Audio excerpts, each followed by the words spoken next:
మీకు విదేశాల్లో ఉద్యోగం అనగానే ఎగబడి వెళ్ళిపోతున్నాం. అది ఎంత బచ్చా దేశం ఏంటో కూడా చూడట్లేదు. వాడు అందులో ఎన్ని డాలర్లు అంటున్నాడు. $5,000 అంటే 5,000 ఇంటూ 8 88 87 వేసేసుకుని ఇంకేముంది మనకి 4,00,000 వచ్చేస్తున్నాయని పరిగెత్తేస్తున్నారు. అక్కడ అసలు ఆ దేశం ఏంటి, అక్కడ ఇవ్వగలిగిన స్తోమత ఉందా ఏంటి అనేది కూడా చూడట్లేదు. అలా వెళ్ళే మన యొక్క ఆ ఉద్యోగ పైత్యాన్ని వాడుకుంటున్నటువంటి సైబర్ క్రిమినల్స్ ఏం చేస్తున్నారు, మంచి ఎక్స్‌పర్టైజ్ ఉన్నటువంటి వాళ్ళని ఫస్ట్ ఎక్కడో వేరే దేశం పేరు చెప్తారు. ఆ తర్వాత అక్కడికెళ్ళాక మంచి ట్రీట్‌మెంటు అమ్మాయిలు రిసీవ్ చేసుకుంటారు. చక్కగా కావాలంటే బొట్లు పెడతారు, స్వాగతిస్తారు. ఆ తర్వాత ఒక హోటల్‌లో 2 రోజుల పాటు ఉంచుతారు. భోజనం ఇదంతా మన డబ్బులతోనే. ఆ తర్వాత అక్కడి నుంచి అర్జెంట్‌గా ఇంకో చోటకని తీసుకెళ్తారు. ఎక్కడికి తీసుకెళ్తారంటే మయన్మార్‌కి పట్టుకుపోతారు. మయన్మార్ ఏంటది? బర్మా అనే అలియాస్ మయన్మార్ అనేటువంటిది సైనిక పాలన ఉంది. అక్కడ సైనిక పాలకుల ఆధ్వర్యంలో సహకారంతో అక్కడ ఏకంగా ఒక ప్రాంతాన్నే తయారు చేసి పడేశారు. ఆ ప్రాంతం మొత్తం కూడా ఈ సైబర్ క్రైమ్స్ మొత్తం అక్కడి నుంచినే జరుగుతూ వచ్చినాయి. మయన్మార్ సైబర్ క్రైమ్స్కి సంబంధించినటువంటి కేకే పార్క్ అనేటటువంటి ప్రాంతంలోకి వీళ్ళని తీసుకెళ్తారు. వీళ్ళని అక్కడ వీళ్ళ దగ్గర ఉన్నటువంటి ఏమంటారు పాస్పోర్ట్లు అన్నీ తీసేసుకుంటారు.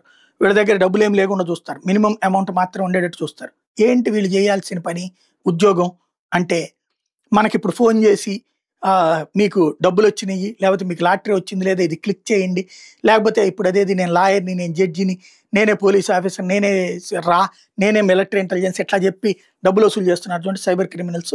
అవన్నీ చేసేది ఇట్లాంటిదే. ఇట్లా చేసే వాళ్ళల్లో మరి మన భాషలో మాట్లాడుతారంటే మనవాడే చేస్తున్నాడు అనమాట. ఎక్కడి నుండి చేస్తున్నారు ఇది? మయన్మార్లోని కేకే పార్క్ దగ్గర నుంచి. ఇప్పుడు ప్రపంచంలోని అన్ని దేశాలు కూడా మయన్మార్ ప్రభుత్వాన్ని నిలదీస్తున్నాయి. ఎందుకంటే అన్ని దేశాల్లో ఈ సైబర్ క్రైమ్ జరుగుతున్నాయి. మూలం ఎక్కడి నుంచి అంటే మయన్మారు, మలేషియా ఇట్లాంటి ప్రాంతాల నుంచి జరుగుతున్నాయి. మయన్మార్కి సంబంధించినటువంటి సైనిక ప్రభుత్వం మీద అన్ని దేశాలు ఒత్తిడి తెచ్చేటప్పటికి నిన్న కేకే పార్క్ అనేటటువంటి ఈ సైబర్ క్రిమినల్స్ అడ్డా ఏదైతే ఉందో దాని మీద రైడ్ చేసుకొచ్చారు. దాంతో అందరూ అక్కడి నుంచి పారిపోయారు. అది పారిపోయారన్నారా లేకపోతే ఈ స్మగ్లర్లు తీసుకెళ్లారో తెలియదు. ఇందులో థాయిలాండ్లోని కరేన్ రాష్ట్రానికి వెళ్ళిపోయారట వీళ్ళందరూ. ఆ సరిహద్దుల్లో ఉంటుందట కరేన్ రాష్ట్రం.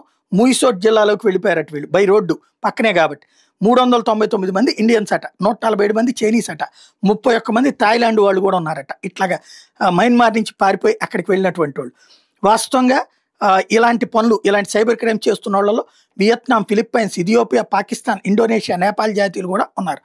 ఈ ఏడాది మార్చిలో మయన్మార్ థాయిలాండ్ సరిహద్దు వెంబడి సైబర్ అడ్డాల మీద దాడులు చేసి 549 మంది పౌరుల్ని భారత్ 2 మిలిటరీ విమానాలు తీసుకొచ్చింది. ఇప్పుడు మనోళ్ళు తీసుకొస్తారని తెలిసి అంటే అప్పుడు ఏమన్నారంటే మయన్మార్ సైన్యం మేం చేస్తామన్నారు. మయన్మార్ సైన్యానికి మనోళ్ళు అప్పచెప్పారు, అడ్రస్ ఇచ్చారు. ఇస్తే వాళ్ళు చివరికి వాళ్ళు పారిపోయేటట్టు సహకరించారనమాట.